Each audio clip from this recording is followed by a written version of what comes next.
Quick statement about Joe Rogan, the comedian and kind of science UFO geek. I like Joe Rogan's comedy. I've listened to a lot of his stand-up. I think he's pretty funny. He made the news lately, and he said a couple of very disparaging things about UFOs. And I think shame on you, Joe Rogan.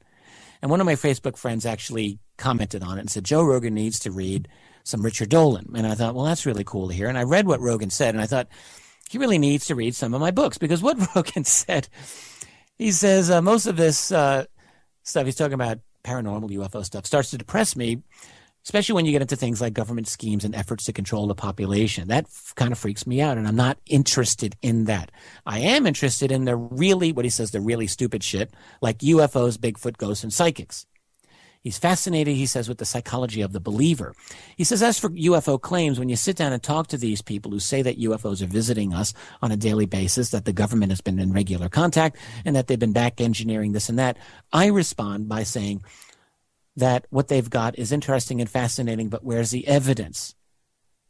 And I'm just like, Rogan, he's got to get me on his podcast. There's been a couple of people who have been trying to get me on there, and I think it's actually time for me to have a little sit down with Joe Rogan and give him a little bit of an education on this phenomenon.